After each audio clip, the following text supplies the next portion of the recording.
Hello மக்களே, கார்த்தி ரேவதி செம இன்ட்ரெஸ்டிங்காக போயிட்டுருக்கு. நம்ம கார்த்தி சொன்ன மாதிரியே அவங்க அம்மா அபிராமி சிலையை சாமுண்டேஸ்வரி அத்தை கைனாலேயே திறக்க வச்சுட்டாங்க.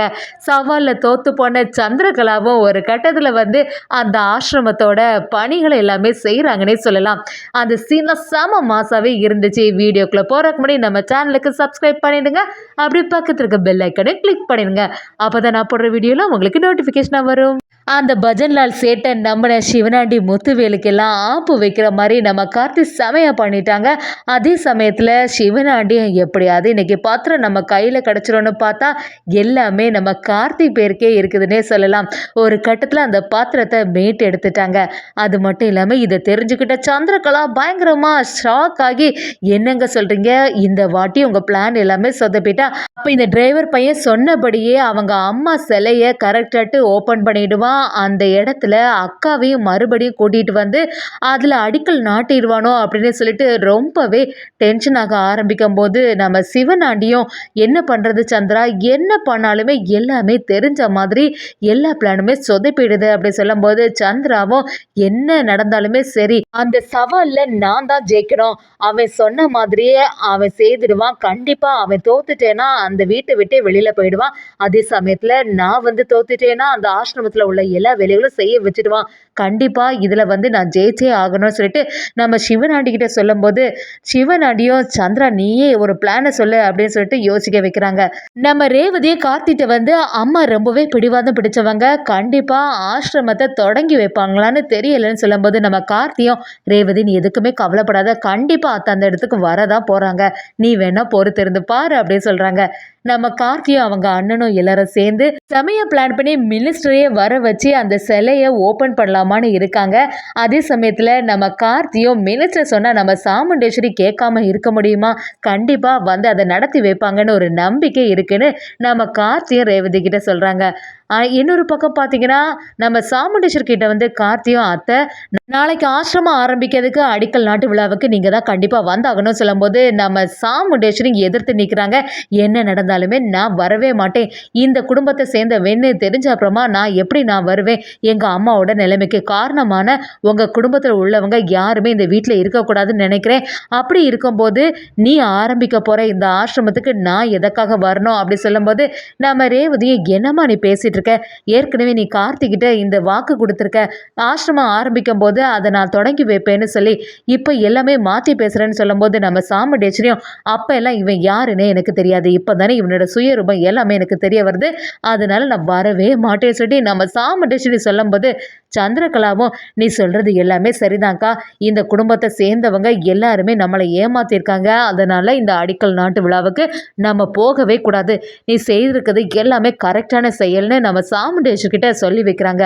அதே சமயத்தில் இதெல்லாம் பார்த்துட்டு நம்ம ராஜராஜனும் என்ன சந்திரகலா பேசிகிட்டு இருக்க, அவளே சம்மதிச்சிட்டாலும் நீ சம்மதிக்க விட மாட்டேங்கிற போல அப்படின்னு நம்ம சந்திரகலாவை திட்டும்போது சாமுண்டேஸ்வரியும் எதுக்கு இப்போ தேவையில்லாமல் அவளை ஏதாவது சொல்லிட்டு இருக்கீங்க, எப்போவுமே உங்களுக்கு உங்கள் குடும்பம் தானே பெருசாக போச்சு, என்ன சொன்னாலுமே நான் இந்த விழாவுக்கு வரவே மாட்டேன்னு சொல்லி நம்ம சாமுண்டேஸ்வரி பிடிவாதமாகவே இருக்காங்க. அதே சமயத்தில் நம்ம மயில் வாகனமாக கார்த்திட்ட இப்போ என்ன செய்கிறது சகல, அத்தை வரை இவ்வளோ பிடிவாதமாக இருக்காங்க, எப்படி அந்த விழாவுக்கு வருவாங்க அப்படி சொல்லிட்டு குழம்பி போய் நிற்கும் போது கார்த்தி நீங்கள் எதுக்குமே கவலைப்படாதுங்க, அதுக்கான எல்லா வேலைகளும் நான் பார்த்து வச்சுட்டேன்னு சொல்லிடுறாங்க. அந்த விழாவும் சிறப்பாக நடக்கிறதுக்கு தயாராகிட்டே இருக்கு. நம்ம கார்த்தி மினிஸ்டரை வர வச்சிருக்காங்க. மினிஸ்டர் இருக்கும்போது அந்த ஊரில் தலைவராக இருக்கக்கூடிய நம்ம சாமுண்டேஸ்வரி எப்படி இல்லாமல் இருக்க முடியும், சாமுண்டேஸ்வரி கிட்ட ஒரு கட்டத்தில் மினிஸ்டர் வராங்க, அதனால அந்த இடத்துக்கு நீங்கள் வந்து தான் ஆகணும்னு சொல்கிறாங்க.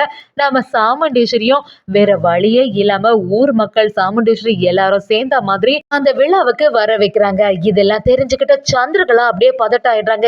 என்னக்கா அங்கே நடக்குது, நீ இந்த விழாவுக்கு போக மாட்டேன்னு சொல்லிட்டு இருந்த, அதுக்கப்புறமா எதுக்கு இங்கே வந்திருக்க, அது மட்டும் இல்லாமல் அந்த கார்த்தியோட அம்மாவோட சிலையை திறக்க வைக்க போகிறாங்க, அந்த இடத்துல நம்ம எதுக்கு நிற்கிறோம்னு கேட்கும்போது நம்ம சாமுண்டேஸ்வரியும் என்ன சந்திரா நீ பேசிட்டு இருக்க, இப்படி ஒரு பெரிய அதிகாரி வரும்போது அந்த இடத்துல நம்ம இல்லாமல் இருக்க முடியாதுல்ல, கண்டிப்பாக போய் தான் ஆகணும் சந்திரா அப்படி சொல்லிட்டு சமாளிக்கிறாங்க. சந்திரகலாவுக்கு பயங்கரமாக டென்ஷனாக இருக்குது. அப்படி சிவனாண்டி கிட்ட எல்லா விஷயத்தையும் சொல்லும்போது சிவனாண்டியை என்ன சொல்கிற சந்திரா, அப்போ இந்த அடிக்கல் நாட்டு விழாவுக்கு இவளும் வந்துட்டாளா, சாமுண்டேஸ்வரி வர மாட்டா, ரொம்பவே பிடிவாதம் பிடிச்சவன் பார்த்தா எல்லாமே மாறி போயிட்டே அப்படி சொல்லும்போது நம்ம சந்திரகலாவும் கண்டிப்பா இந்த சவால்ல நான் தோக்கவே கூடாது. என்னோட அக்கா காரிய நான் நம்பி இருந்தேன். அவ எப்படியும் தொறந்து வைக்க மாட்டான்னு பார்த்தேன். கடைசி நேரத்துல எல்லாமே சொதப்பிட்டு, நீங்க தான் ஏதாவது ஒண்ணு பண்ணணும்னு சொல்றாங்க. அத கேட்டுட்டு இருந்த சிவனாண்டியும், சரி சிலையில ஏதாவது ஒரு பிரச்சனை ஆயிடணும். அதுக்கப்புறமா எப்படி அத தொறந்து வைக்க முடியும் அப்படின்னு நினைக்கிறாங்க. சிவனாண்டியும் முத்துவேலும் சேர்ந்து ஒரு பிளான் பண்ணி சிலைய தொறக்கக்கூடிய பட்டன ஆன் பண்ண உடனேயே அது சிதற மாரி ஒரு செட்டப்ப பண்ணி வைக்கிறாங்க. சிவனாண்டிய சந்திரா கிட்ட, "நீங்க எதுக்குமே கவலைப்படாத. இந்த சவால்ல நீ தான் ஜெயிக்க போற. அந்த சிலை இருந்தா தானே யாராவது தொறந்து வைக்கிறதுக்கு. யாராவது தொறக்கும்போது அந்த பட்டன் ஆன் பண்ணா போதும். அந்த சிலை சிதறிடும். எதுக்குமே கவலைப்படாதன்னு" சொல்லி வைக்கிறாங்க. நம்ம சாமுண்டீஸ்வரி எல்லாம் அந்த இடத்துல வந்த உடனே ரேவதி எல்லாருமே சந்தோஷப்படுறாங்க. ரேவதியும் கார்த்திட்ட வந்து, "நீங்க சொன்ன மாதிரியே செய்துட்டீங்க. அம்மா இந்த இடத்துக்கு வருவாங்களோ வரமாட்டாங்களோ சொல்லிட்டு ரொம்பவே குழப்பத்துல இருந்த கரெக்டான சமயத்துக்கு அம்மா வந்துட்டாங்க. அம்மா வர மினிஸ்டரை வரவேற்று இங்கேயே தான் இருக்காங்க. எனக்கு சந்தோஷமா இருக்குன்னு சொல்லும்போது கார்த்தியும், "நான் தானே சொன்னேன்ல அத்தையை கண்டிப்பா வர வச்சிடுவேன்னு." அதே சமயத்துல இந்த சிலையை திறக்க போறது யார் தெரியுமா? அத்தையும் தான் சேர்ந்து அம்மாவோட சிலைய தொறக்க போறாங்கன்னு சொல்லிடுறாங்க. அத கேட்ட ரேவதியும், "என்ன சொல்றீங்க? என்னால நம்பவே முடியல. எல்லாம் நல்லபடியா நடந்தா சரியா? அதே மாதிரி உங்கள பத்தி ஒரு நாள் அம்மா புரிஞ்சுக்கணும். உங்களோட நல்ல குணம் எல்லாமே அம்மாக்கு தெரிய வரணும்னு" சொல்றாங்க. நம்ம மினிஸ்டரும் அதுல வந்துட்டு நம்ம கார்த்திய புகழ்ந்து தள்ளுறாங்க. இந்த மாரி அம்மா இறந்த உடனே அவங்களுக்கு சார்பாட்டு ஆசிரமத்தையும் தொறந்து வச்சு, எந்த டைம் வந்தாலும் அன்னதானம் வழங்குற மாதிரி ஒரு திட்டத்த நீங்க கொண்டு வந்ததுக்கு ரொம்பவே நன்றி. எங்களுக்கு எல்லாமே இது ஒரு நல்ல ஒரு திட்டமா இருக்குது அப்படின்னு சொல்லிட்டு நம்ம கார்த்தியை புகழ்ந்து தள்ளுறாங்க. அம்மா ஞாபகமா இப்படி ஒரு செயலை செய்றீங்க. அதோட அம்மாவோட சிலையும் திறந்து வைக்கிறதுக்கு என்னை கூப்பிட்டுருக்கீங்களே, இதெல்லாம் பார்க்கும்போது சந்தோஷமா தான் இருக்கு. இப்படி ஒரு பையன் கிடைச்சிறதுக்கு உங்க அம்மா கொடுத்து வச்சிருக்கணும். எவ்வளோ நல்லவங்களா இருக்கீங்க அப்படின்னு நம்ம கார்த்தியை புகழ்ந்து தள்ளுறாங்க. நம்ம மயில் வாகனமும் கார்த்தியை புகழ்ந்து தள்ளுறாங்க. ஆமா, அவங்க வந்து இந்த மாதிரி தான் பொது சேவை செய்யறதுல ரொம்பவே சந்தோஷப்படுவாங்க அப்படின்னு சொல்லி வைக்கிறாங்க. அதே மாதிரி அந்த மினிஸ்டரும் சரி இந்த சிலையை திறந்து வைக்கலான்னு ரிமோட்டை கையில் எடுக்கும்போது சந்திரகலாவுக்கு சந்தோஷமாயிருக்கு. எப்படி இருந்தாலுமே கூடிய சீக்கிரத்தில் இந்த சிலை வெடிச்சு சிதற போகுது. அதை பார்த்துட்டு இனி இவன் என்ன பண்ண போறான் அப்படின்னு சொல்லிட்டு சந்தோஷத்தில் இருக்கும்போது கரெக்டாக அந்த ரிமோட்டை ஆன் பண்ணுறதுக்கு ரெடி ஆகும்போது நம்ம மினிஸ்டரும் நம்ம சாமுண்டேஸ்வரி கிட்ட கூப்பிட்டு, "சாமுண்டேஸ்வரி நீங்களும் வாங்களே, 2 பேரும் சேர்ந்து இந்த சிலையை திறந்து வைக்கலான்னு சொல்கிறாங்க." இதை சாமுண்டேஸ்வரி கொஞ்சம் கூட எதிர்பார்க்கவே இல்லை. சாமுண்டேஸ்வரியும், "இல்லை மேடம், நீங்களே எல்லாத்தையுமே செய்ங்க. நீங்க பண்ணாதான் எல்லாம் சரியா இருக்கும். நான் எதுக்கு வந்துட்டேன்?" அப்படின்னு கேட்கும்போது அவங்களும் விடுற மாதிரி இல்லை. "என்ன உங்க மருமகன் தானே இதெல்லாம் திறந்து வைக்கிறாங்க. அப்படி இருக்கும்போது நீங்க இல்லாம பண்ண முடியுமா?" அப்படின்னு சொல்லிட்டு நம்ம மினிஸ்டரும் சாமுண்டீஸ்வரியும் சேர்ந்து அந்த ரிமோட்டை ஆன் பண்றதுக்கு தயாராகும் போது ஒளிஞ்சிருந்து அந்த சிவனாண்டி முத்துவேல் எல்லாருமே, "சரி சீக்கிரத்துல இப்ப இந்த இடம் தர மட்டும் ஆகும்போது இந்த சிலையும் போயிட போகுது" அப்படின்னு சொல்லிட்டு சந்தோஷப்படுறாங்க. ஆனா இது எதுவுமே நடக்கலன்னே சொல்லலாம்.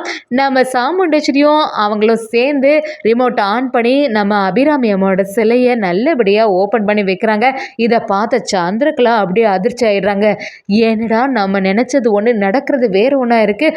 அக்கா கரெக்டாக ஓப்பன் பண்ணி வச்சுட்டாலே இப்போ என்ன செய்கிறது?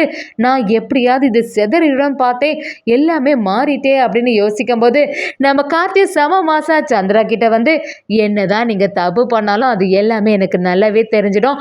எனக்கா ஏதாவது துரோகம் பண்ணலான்னு நினச்சிங்க, இனி நம்ம சவால் எல்லாம் ஞாபகம் இருக்கலன்னு" சொல்லி செம மாசா நம்ம கார்த்தியும் அதிரடியாக களத்தில் இறங்குறாங்கன்னே சொல்லலாம்.